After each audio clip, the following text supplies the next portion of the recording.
बोलता हिंदुस्तान पे तमाम दर्शकों का स्वागत है। इज़राइल के हालात क्या हैं? खासतौर पे तब जब जगह-जगह इज़राइल की फ़ौजों को भयंकर आक्रमण का, अटैक का सामना करना पड़ रहा है। आईडीएफ के सैनिकों की मौत के जो सिलसिला है, वो रुक नहीं रहा, खत्म नहीं हो रहा, बल्कि मौत का आंकड़ा लगातार बढ़ रहा है। एक खौफ, एक दहशत का माहौल इज़राइल में है क्योंकि अब इज़राइल का कोई भी शहर, कोई भी ठिकाना महफूज़ नहीं है। हर जगह हिज़्बुल्लाह हो, हमास हो, ईरान हो, उसके रॉकेट पहुँच सकते हैं और पहुँच रहे हैं। ये हालात इज़राइल के भीतर साफ तौर पर दिख रहे हैं। इस सब के बीच रेड सी में भी अब जिस तरह से हूती हमले कर रहा है, उसने एक बार फिर एक रेड सी में जो हालात थम से गए थे, उसको फिर उफान पर लाकर खड़ा कर दिया है। हमारे साथ अमरीश मिश्रा जी हैं, जिनसे हम चर्चा करेंगे, जानेंगे क्या कुछ हालात हैं। अमरीश जी, स्वागत है आपका। धन्यवाद।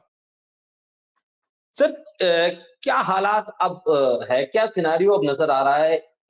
इज़राइल के सामने क्या अब ऑप्शंस हैं? और आईडीएफ को जो नुकसान हो रहा है, वो कितना खतरनाक स्थिति पर ले जाकर इस पूरे मामले को ले जाकर खड़ा कर दिया? क्योंकि हमने देखा कि बेंजामिन नेतन्याहू आए थे, प्रेस कॉन्फ्रेंस करके लोगों को बताने के लिए कि क्या कुछ चल रहा है, और वहाँ लोगों ने प्रोटेस्ट किया, सवाल किए, तो उन्हें जाना पड़ा वहाँ से। क्या कुछ है इस वक़्त वहाँ माहौल? देखिए, वहाँ पर आईडीएफ के अंदर एक मसला पैदा हो गया है, आईडीएफ वर्सेस इज़रायली सरकार। यानी वहाँ की जो मिलिट्री है, उसका वहाँ की सरकार से बड़ा तीखा अंतर्विरोध हो गया। ये अंतर्विरोध बहुत समय से सुलग रहा था, लेकिन जो लेबनान की जो हार है या लेबनान में जो घुसने में नाकामयाबी है, कि 1 इंच ज़मीन भी आप नहीं घुस पाए और जो आप ज़रा भी घुसते हैं, वो वापस ढकेल दिए जाते हैं। आज ही खास तौर पे मेरे ख्याल से उस एरिया का नाम है वो खियाम। खियाम में आज ही घुसने की कोशिश हुई। सुबह से आर्टिलरी शेलिंग एयर स्ट्राइक्स हुई और वहाँ पर ये हुआ कि अब इज़राइली फ़ौज घुस जाएगी। खियाम एक बॉर्डर टाउन है लेबनान का, इज़राइल लेबनान बॉर्डर का।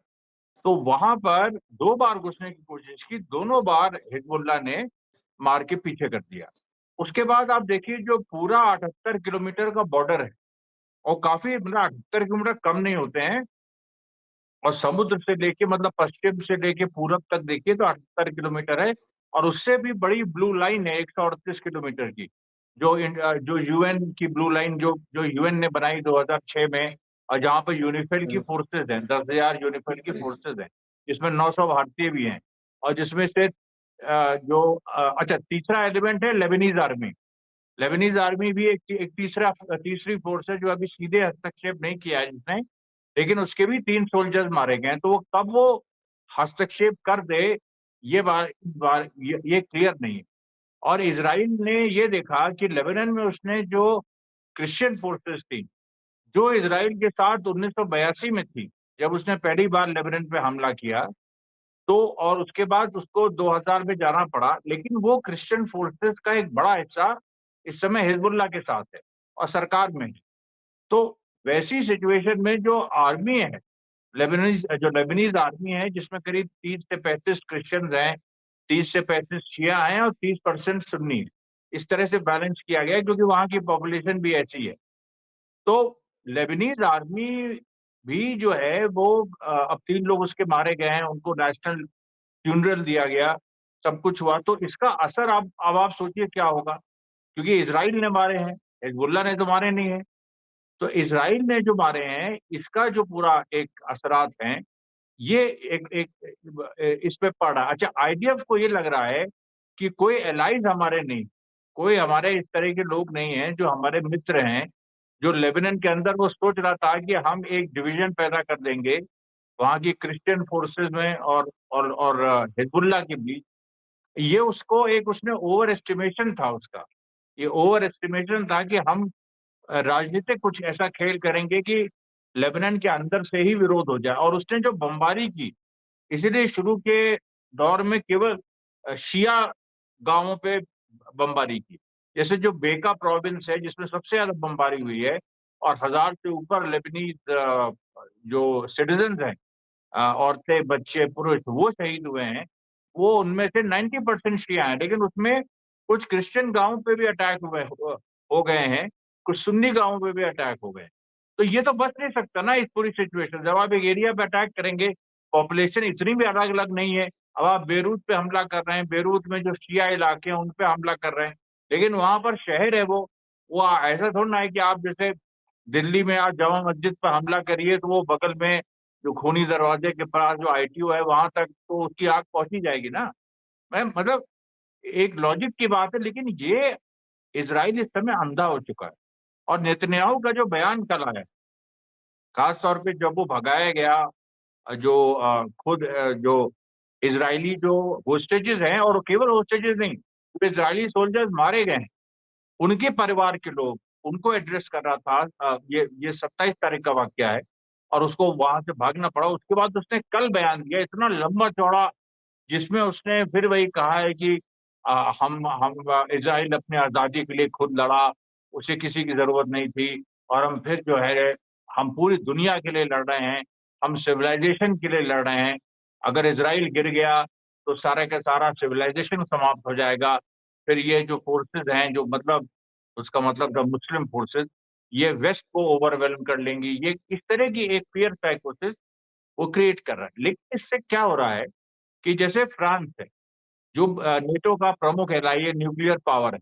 अब फ्रांस की और नेतन्याहू की का जो झगड़ा, मैक्रोन और नेतन्याहू को जो झगड़ा हो गया इस सवाल पे, क्योंकि जब नेतन्याहू ने सिविलाइजेशन की बात कही तो मैक्रोन ने कहा कि सिविलाइजेशन को तुम डिफेंड कर रहे हो, लेकिन बर्बरता से क्यों कर रहे हो तुम बस।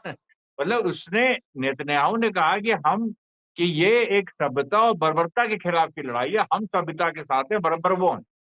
तो मैक्रोन ने कहा कि ठीक है तुम सभ्यता के लिए लड़ रहे हो, लेकिन तरीका बर्बर क्यों है ये? क्योंकि वो लेबनान में सीज फायर चाहते हैं किसी भी तरीके से।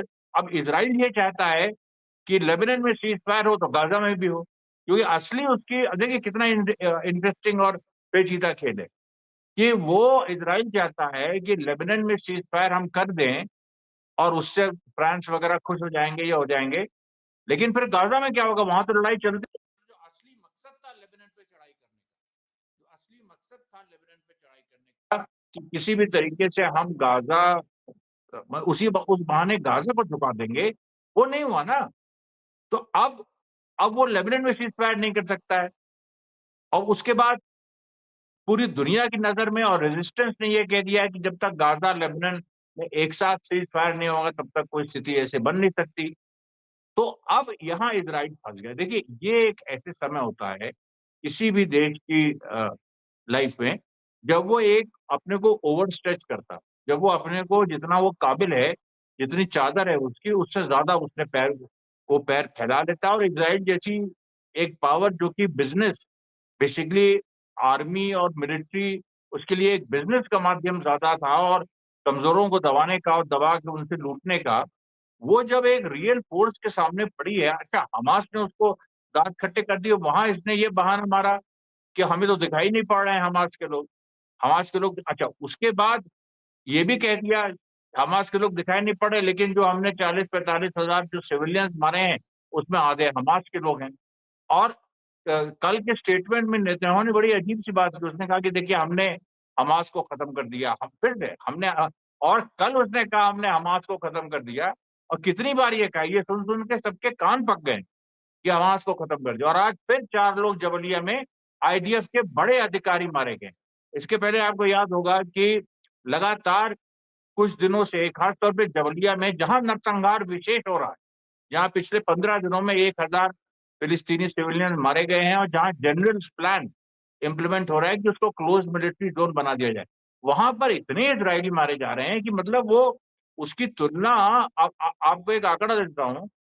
लेबनान फ्रंट पे आईडीएफ के एडमिशन से, जो हिजबुल्लाह के आंकड़े अलग है, आईडीएफ ने माना है कि जब से लेबनान ऑफेंसिव शुरू हुआ है, वो भी उसके करीब समझ लीजिए 1 2 अक्टूबर, तब से लेके अभी तक 90 इजरायली सोल्जर्स मारे जा चुके हैं, 90, केवल 15-16 दिनों में।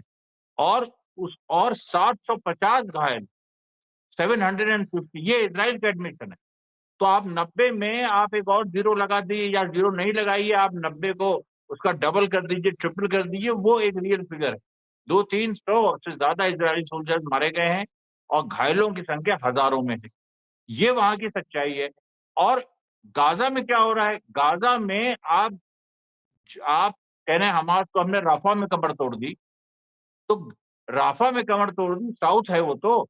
नॉर्थ में जहां तो मिलिट्री जोन बना रहे हो, वो मिलिट्री जोन क्यों नहीं बना पा रहे हो?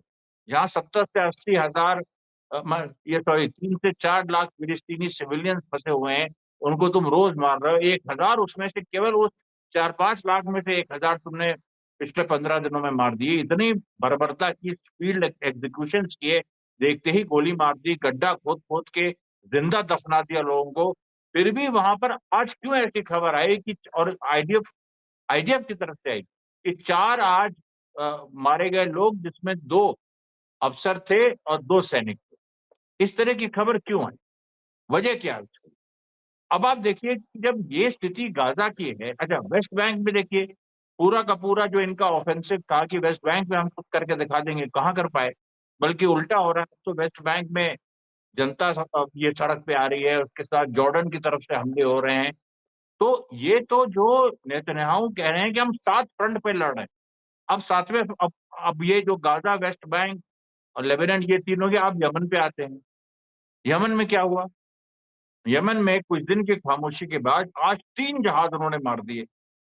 और वो ऐसे मारे हैं कि तीनों जो हैं, मतलब कल और आज के बीच में तीनों जल रहे हैं, तीनों धू-धू करके जल रहे हैं। और ये बड़ा स्ट्राइक है यमन पे। और अच्छा, लेकिन उससे भी ज्यादा इंपॉर्टेंट क्या है कि यमन ने पिछले दिनों, पिछले अब क्यों शांत था यमन?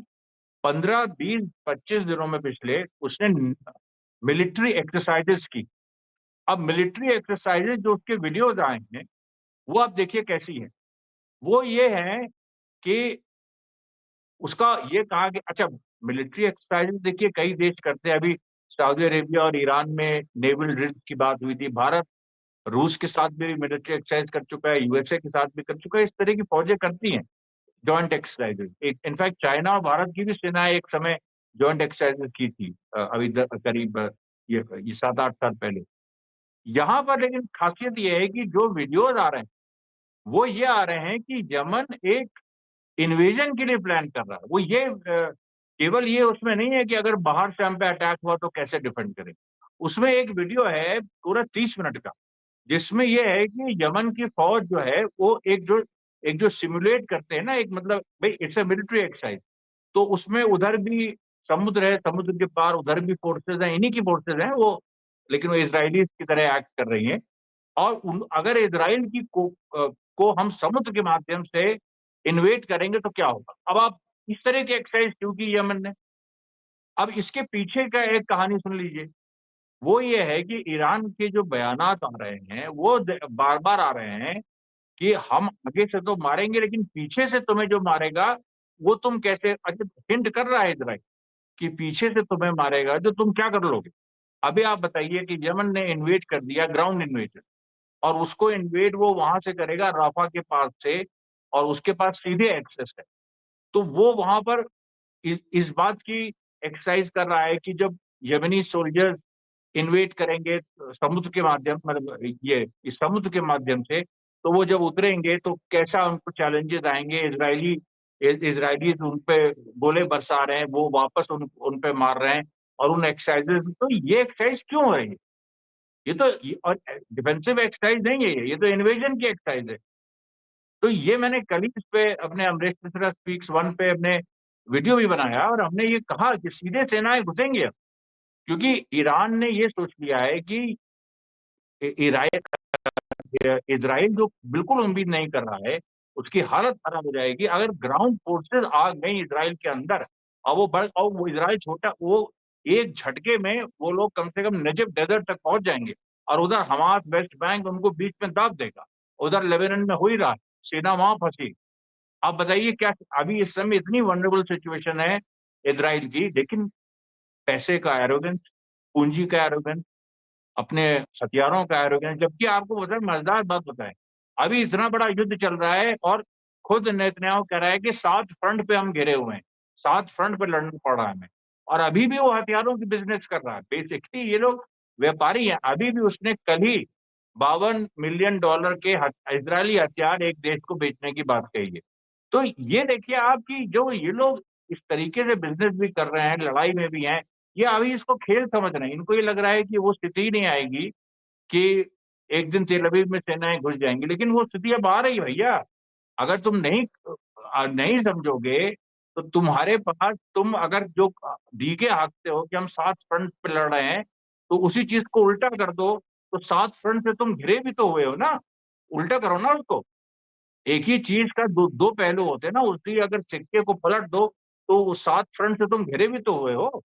और साथ, और उसमें अभी कितने जो फ्रंट्स हैं उन्होंने अपनी मतलब 10% ताकत नहीं दिखाई है। यमन ने, खास तौर पे यमन और इराक ने अभी तक क्या दिखाया है, सीरिया ने अभी तक क्या दिखाया है जहां रशियन बेसेस हैं। तो ये कहाँ टिक पाएंगे। ये तो क्या है कि एक्सेस ऑफ रेजिस्टेंस की एक पॉलिसी है कि ज्यादा ढील दो, क्योंकि नेतन्याहू उसी तरह की पोजीशन में है जैसे जितना इनसे बड़बोलापन बुलवाओ, एरोगेंस ये बात करें, उधर गाजा के सिविलियंस मारे जा रहे हैं, ये चीज दुनिया देख रही है। और आज नहीं तो कल, अब देखिए साउथ अफ्रीका फिर चला गया इंटरनेशनल कोर्ट ऑफ जस्टिस में कि आपने कहा था कि 3 महीने का आपने इसराइल को टाइम दिया था, उसने कोई जवाब नहीं दिया, अब आप जेनोसाइड डिक्लेयर करिए। और इसराइल के अंदर से भी वार्निंग आ रही है उनके जो बुद्धिजीवी हैं कि ये अगर स्थिति बन गई तो हम लोग के लिए बड़ा मुश्किल हो जाएगा, क्योंकि अमेरिका कब तक साथ देगा, और अमेरिका अभी फंसा हुआ है चुनावों में। और वो जितना भी जो भी बात कर रहे हैं उसका कोई भरोसा नहीं कि वो आगे चल के उस लाइन पे चलेंगे, चाहे वो कमला हैरिस जीते चाहे ट्रम्प जीते। तो ये पूरी सिचुएशन है शाकिर भाई कि हर तरीके से गाजा में देखिए डेथ रेट आईडीएफ सोल्जर्स का बढ़ा है पिछले 15 दिनों में, कम नहीं हुआ है। और लेबनान में तो खैर आसमान छू रहा है। और यमन ये लगातार मार रहा है। इराक की तरफ से ड्रोन जो पहले हफ्ते में एक मारता था, वो अब रोज 3 मर रहा, रोज। और वो दोनों जगह मार रहा है, अमेरिकन बेसिस पे भी मार रहा है जो सीरिया में है, और इसराइल के अंदर भी मार रहा है। अब आप बताइए क्या स्थिति है। अमरेश जी, ये तमाम चीजें समझने के बाद सीरिया वाला पहलू वो कितना अब घातक हो सकता है इजराइल के लिए, क्योंकि ये जो आपने बात बताई कि वहां बकायदा मिलिट्री वहां की इसके लिए प्रैक्टिस कर रही है कि कैसे हमें यमन एंट्री यमन करनी है। सीरिया नहीं, Yemen Yemen Yemen. Yemen Yemen Yemen हाँ। और ये बकायदा अगर प्रैक्टिस की जा रही है तो आप जो एनालाइज कर रहे हैं चीजों को, कितना वक्त लग सकता है असलियत में इस ऑपरेशन पर उतरने में? यमन कितना वक्त ले सकता है? और जो ये एंट्री होगी, वो ये जो एंट्री होगी, वो किस तरह से इज़राइल को पूरी तरह से घेर लेगी? अब तक तो मिसाइल्स के ज़रिए तेल अवीव पर एंट्री हुई है, ईरान की, हमास की, हिज़बुल्लाह की। और अगर यमन की ये एंट्री होती है, वक़्त कितना लगेगा और ये कितना घातक होगा? क्या इस अंदेशे को, इस डर को अभी तक इज़राइल समझ नहीं पा रहा है? देखिए ये एक जो बहुत गंभीर बात है, ये इससे सोचिए आप मिडिल ईस्ट की वॉर किस लेवल पे चली जाएगी। ये एक उम्मीद। और इसको इजराइल ही, ऐसा नहीं है कि इजराइल ही केवल नहीं समझ रहा है, इसको अमेरिका नहीं समझ रहा है, इसको पूरा नेटो कैंप नहीं समझ रहा है, या समझते हुए भी वो मजबूर है। और रशिया और चाइना इस चीज को समझ रहे हैं, नॉर्थ कोरिया समझ रहे हैं। नॉर्थ कोरिया की मैं एक बात बता दूं, पहली बार, ये कल का डेवलपमेंट है और इसको वेस्टर्न प्रेस ने उछाला नहीं, नॉर्थ कोरिया ने अपनी फोर्सेस एक्चुअली रशिया में डिप्लॉय कर दिए हैं यूक्रेन के खिलाफ लड़ने के लिए। अब आप बताइए, पहले ये खबरें आ रही थी कि north Korean soldiers Russian uniforms में लड़ रहे हैं, अब ऑफिशियली डिप्लॉय कर दी। अब आप सोचिए, अब यहां पर क्या है कि तो उधर एक विश्व युद्ध की स्थिति तो बनती जा रही है। यमन के एंट्री से तो सीधे हो जाएगा, क्योंकि यमन अगर एंटर करता है और इजराइल, उसका मतलब है इजराइल के घुटने टेकने में वक्त ज्यादा नहीं लगेगा। तो उस पूरी स्थिति में अमेरिका सीधे इंटरवीन करेगा। अब आपको मैं बताऊं कि यमन की तैयारी क्या है। यमन की तैयारी ये है कि जो अभी जो उसने, सो ये सारी तैयारियां मिलिट्री एक्सरसाइजेस पे डिपेंड करती है। मिलिट्री एक्सरसाइज अगर आपने कर ली, कोई भी सेना हमला करने के पहले वक्त लेती है, महीनों एक्सरसाइजेस करती हैं। अब ये इनकी एक्सरसाइजेस अभी सब पता चला 3 महीने से चल रही, 3 महीने से चल रही हैं। जब 71 वॉर हुई थी इंडिया पाकिस्तान की, उसके पहले भी इंडिया ने उसको, वो तो पाकिस्तान को अटैक करने की बात मई अप्रैल में भी, मतलब अप्रैल में भी हुई थी। लेकिन मानिक शॉ ने इंदिरा गांधी से कहा कि नहीं, 3-4 महीना हमको एक्सरसाइजेस का टाइम चाहिए, और वो उन्होंने मिला, और उसके बाद जो हुआ सब आपके सामने। यमन भी पिछले 3-4 महीने से एक्सरसाइजेस करे। एक्सरसाइज इतना लंबी एक्सरसाइज, वो 11 दिन की 12 दिन की अलग चीज होती है। 3 महीना एक्सरसाइज करने का मतलब, और उसपे आप सोचिए करीब 1000 घंटे का फुटेज जारी हुआ है। मतलब पार्ट 4, पार्ट 5, पार्ट 6, एक घंटे का 100 घंटे का एक फुटेज। तो ये फुटेज भी जारी किया उन्होंने कि क्या उनके पास हथियार है, कैसे वो हमला करेंगे। अब आप सोचिए ऐसी स्थिति में अगर नेतन्याहू को नहीं समझ में आ रहा, और एक चीज आप और आपको बताएं कि आज इजरायली कैबिनेट ने एक डिसीजन लिया है, अब पता नहीं वो क्या इम्प्लीमेंट उसको करेंगे। उन्होंने ये कहा है कि जो नेतन्याहू के घर पे सीधे हमला हुआ, उसका भी वो बदला ईरान से लेंगे। ईरान से लेंगे, हिजबुल्लाह से नहीं। उसका बदला वो ईरान से लेंगे और एक दूसरी स्ट्राइक करेंगे ईरान पे। ये अब जब कोई ऐसी बातें करे, जब आपके घर पे 3 बार हमला हो चुका है और चौथी बार कभी भी हो सकता है, और पूरी प्रक्रिया एक, तो इसका मतलब नेतन्याहू समझ गया है कि अब उसका नंबर है और उस पे मार्किंग शुरू हो गई है। इस तरह से ही होता है, धीरे धीरे एक एक करके कई अटैक्स होंगे, 10 से 12, और उसके बाद 11वें 12वें में वो काम हो जाता है। तो ये जो पूरी बात है, नेतन्याहू मुझे मेरे ख्याल से बहुत अंदर से डरा हुआ आदमी है। वो सच्चाई अपनी जनता को बताना नहीं चाहता, क्योंकि अगर वो जरा सा भी बता देगा तो वहां पर विद्रोह हो जाएगा, वो सत्ता से उसको हाथ धोना पड़ेगा। दूसरी बात, आईडीएफ के साथ जो उसकी लड़ाई है वो इस लेवल तक पहुंच गई है कि आईडीएफ की फोर्सेस वहां लड़ने नहीं जा रही हैं। वहां पर ये लेबनान कोई वापस नहीं जाना चाहता है, एक बार अगर वहां से पिट के जो लोग आ रहे हैं। गाजा में भी लोग कह रहे हैं कि हम, आपको हमने बताया था शायद पिछले इंटरव्यू उसके पहले, कि फौज कह रही है कि हम वहां हम कितनी बार जाके जीतेंगे ये तय कर दो, कि गाजा में हम कितनी बार जाके कहाँ कहाँ, हम राफा जीत चुके, हम जबलिया जीत चुके। अभी आज हमारे जबलिया में, हमने बताया था आपको, एहसान एहसान दक्सा जो बुचर ऑफ गाजा, वो जबलिया में मारा गया। एक डिप्टी कमांडर कल मारा गया, आज 2 कैप्टन मार दिए गए। तो अब आप बताइए, ये जो वहां पर जो स्थिति है कि जबलिया में भी हम कब तक जीतेंगे, राफा में कब तक जीतेंगे, खान यूनिस में बिस्ती बुरी तरह से पिट के आए, फिर वहां जाना है। तो कब तक ये चलेगा? ये जो पूरा एक देखिए क्रूशियल पॉइंट है, जो यहिया सिनवार का जो एक विजन था कि एक बार हम 7 अक्टूबर करेंगे, इजराइल को अंदर बुलाएंगे और उसके बाद दुनिया बदल जाएगी, क्योंकि इजराइल वहां पर हम फंसा देंगे, ये गारंटी उन्होंने दी थी और उन्होंने फंसा दिया है। उनके गुजर जाने के बाद भी आज इजराइल फंसी हुई है। और उसके बाद यमन का जो खतरा है, आप ये सोचिए, आप मैप उठाइए और देखिए यमन कहाँ है, इजराइल कहाँ है। और यमन सीधे समुद्र के रास्ते में इजराइल पे हमला कर सकता है, चाहे इजराइल के पास जितनी स्ट्रांग मिलिट्री हो, क्योंकि यमन के पास हाइपरसोनिक मिसाइल्स है। उसने अगर एक हाइपरसोनिक मिसाइल एक इजरायली पोत पे मार दी, जो इजरायली पोर्ट को डिफेंड कर रही है, तो सोचिए क्या होगा। और उसके बाद अगर वो घुस गए, एक बार इजराइल के अंदर घुस गए, तो उसके बाद लड़ाई चाहे चले, वो एक अलग बात है कि उधर से, क्योंकि यमन के खिलाफ देखिए, अगर यमन ने ग्राउंड इन्वेजन कर दिया इजराइल का, तो सऊदी अरब, जॉर्डन, जो इजराइल सोच रहा, क्योंकि कल के बयान में नेतन्याहू के ये भी हिंट था कि अरब देशों से हमने देखिए दोस्ती कर ली है। अब अरब देश तो लेकिन ईरान की तरफ जा रहे हैं। सऊदी अरेबिया तो ईरान की, उसने पहली बार इजराइल को कंडेम किया ईरान पे हमले के लिए, कभी नहीं किया इसके पहले। तो ये जो जॉर्डन से लेके सऊदी अरेबिया, इनकी फौजें नहीं आएंगी यहाँ पर इजराइल को बचाने। यमन जिस तरह से अटैक करेगा, अमेरिका की भी फौजें नहीं आ पाएंगी वहां। वहां अमेरिका को अपने मिसाइल्स और लॉन्ग डिस्टेंस चीजों को ही यूज करना पड़ेगा। तो ये जो देखिए एक बात है, और ईरान देखिए सबसे बड़ी बात होती है कि जो लीडर है उसका अपना विजन क्या है। तो ईरान का विजन ये शुरू से था कि ये देखिए, ये 7 अक्टूबर हुआ, उसके बाद इजराइल फंसेगा और इसको हम चारों तरफ से घेर के मरोड़ देंगे। और उसके लिए यमन एक ऐसा छुपा हुआ, किसी ने नहीं सोचा था कि यमन में ये कैपेबिलिटी है कि वो ग्राउंड इन्वेजन कर सकता है। लेकिन आप सोचिए, 7 अक्टूबर के पहले से वो तैयारी थी, और अभी 3 महीने में लगातार जिस तरह से यमन तैयारी कर रहा है, मेरी भविष्यवाणी है कि आने वाले दिनों में, जो आपने वक्त की बात की, मिनिमम आप सोचिए 1 महीने के अंदर या उससे मान लीजिए 10-15 दिन बाद यमन हमला कर दे, क्योंकि यही सबसे अच्छा वहां का एक एक वेदर के हिसाब से भी, नवंबर दिसंबर तक यमन हमला कर दे। इसमें किसी को कोई मुगालते में रहने की जरूरत नहीं है। बहुत शुक्रिया अमरीश जी, बोलते हैं हिंदुस्तान के साथ जुड़ने के लिए और महत्वपूर्ण मुद्दे पर चर्चा करने के लिए। बहुत शुक्रिया। बहुत बहुत